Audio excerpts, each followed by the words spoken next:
everybody. Let's meet Tony Adams, Jane Rossington, Susan Hanson and Paul Henry. Must be a coach party, I guess. How wonderful to see you. And I don't know quite where to start, because it is a slightly surreal feeling being here on this set. We are all dead now. Yes, we are. I'm hallucinating. Jane, you did all of those years in the first run and the second run. Was it a very tight schedule? There wasn't much time for... Yeah, we had from 9 o'clock in the morning till 1 o'clock to record one episode, and then we started again at 3 o'clock. We had to get the next one in the can by 8 o'clock. We could not go over 8 o'clock because that was overtime. We were not allowed that. And you were the person who uttered the first words on the very first episode of Greenwich...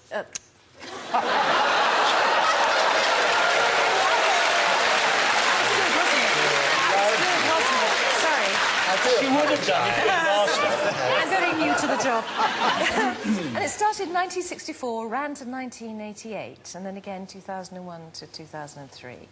And you were the fabulous Meg Richardson's daughter, Noel Gordon. Yeah.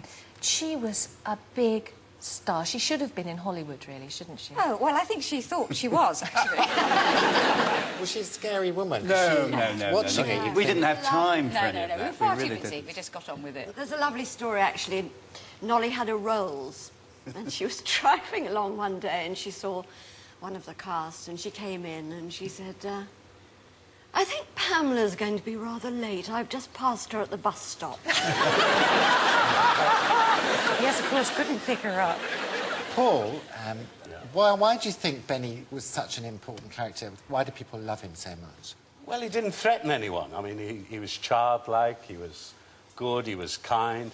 He could react to every emotion to the extreme, and everybody accepted it. Tony, we understand that some scenes, if they were underrunning, yes, you would have to fill the time up with improvisation. Yes. Jane was a great one at doing this. Nolly was particularly good, and I remember Nolly coming into Meg's sitting room, and she had the one camera on her, and she could see the guy who was going to tell her when she had to stop. And she said, now, I think I've lost my glasses. I wonder where they can be. And she went to the settee. Now, what we all used to do was we always had our scripts with us. And just before they were coming to us, they'd give us 15 seconds. And we'd be looking at the scripts and they'd say, right, fine, show it under the settee. So Nolly went and lifted the cushion. There were about 8 scripts from previous episodes still there. Well, it's wonderful to have you here. Ladies and gentlemen, Tony Adams, Jane Rossington, Susan Hanson and Paul Henry, the cast of Crossroads.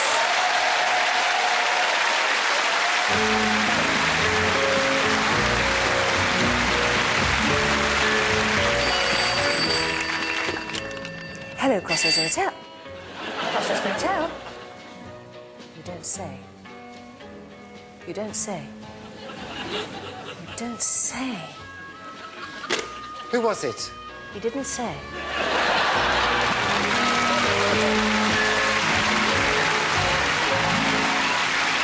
That was a fantastic choice. Well done.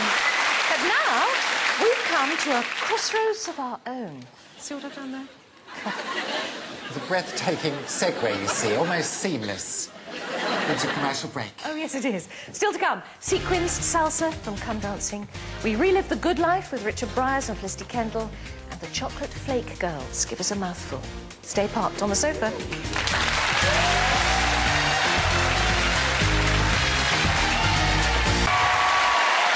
back to That's What I Call Television, the show that you can enjoy anytime, any place, anywhere.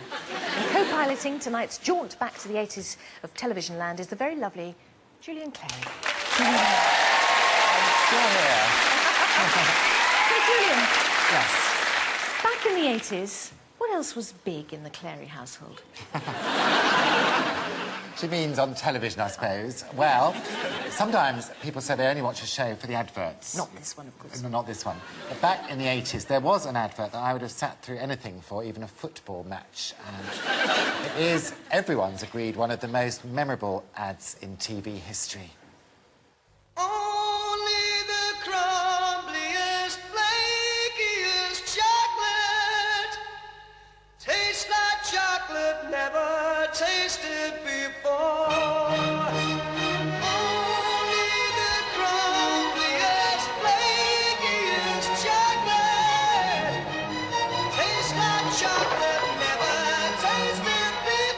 Cadbury's Flake, the crumbliest, flakiest milk chocolate in the world. I think I may need to lay down in a darkened room. I think I might join you. Right.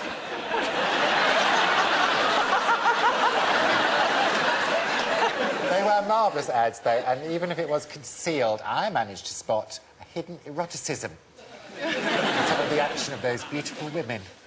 I spotted something there. Why don't we ask the women themselves? Oh, yes. Oh, yes, they are here with us tonight. Please welcome those fabulous four, the Flake Girls, Eva Rubesteyer, Janice Levy, Katrina Skepper and Deborah Lamb. Lovely to see you all. Fantastic. Let's just establish which one of you did what first. Ava, your CV is fantastic. Miss World, Bond Girl, Flake Girl. Can't get better than that, really, can it? So which was your advert? Mine was the skiing one. Oh, yes. Ridley Scott, who directed it. Really? Ridley Scott directed? Yes, yeah, Oh, wow. that was before he went on to Hollywood to greater things, even. Yes, warming up. Yes, and he wanted these incredible, ridiculous, difficult jumps and things. Wow. I strapped the camera to my skis and off I went. You grew up in Austria, didn't you? Yes, I was you a could good ski skier. pretty well. Yeah.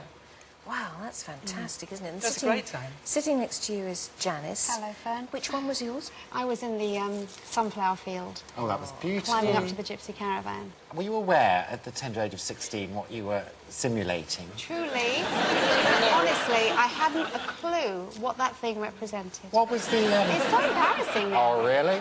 Truly. I was so naive. Didn't when you I was instinctively started. know, though? At 16, I truly didn't have a clue. And Katrina, you went across the world to some very exotic Yes, I went place. to Jamaica, which was highly exotic, especially as I had to spend the majority of the week in a boat with several holes in it. Because you were the waterfall. In the waterfall, exactly. And the waterfall itself was beautiful, but the location for the cave was full of bat droppings. About 1.5 meters of bat droppings. So I was quite relieved to be in the boat while all the crew had to be knee-deep in what you can imagine was fairly hot. And we were there until 4 o'clock in the morning. So that shock that you see on my face, which is meant to be pleasure, is actually horror at the 15th, 16th time. But it was wonderful. An incredible director as well. These wonderful locations. Jamaica, where were you? South Africa. South Africa, Only Austria. Austria, but- So, Deborah, when you got your audition to be a Flake Girl, what were you hoping for? Oh gosh, Peru. I love the jungle. I love the Amazon. And it was Basing Street Studios, just outside London. Which was your advert? The one in the French chateau with the lizard running across the telephone. Very suggestive. Did it make you famous at the time? You know, when you walked down the street, did people It shout did, out? yeah. And was it in a nice way, or did they shout, "Whoa-hey," kind of thing? In the 1980s, it may have looked rude, but they were tamed down, because in the 1970s, they were even worse. Oh, yes, we found this. Have a look. How exciting.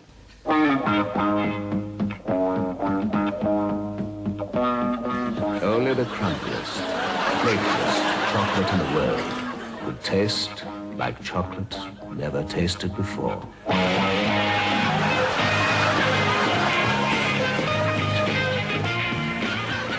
Cadbury's Flake, the crumbliest, flakiest chocolate in the world.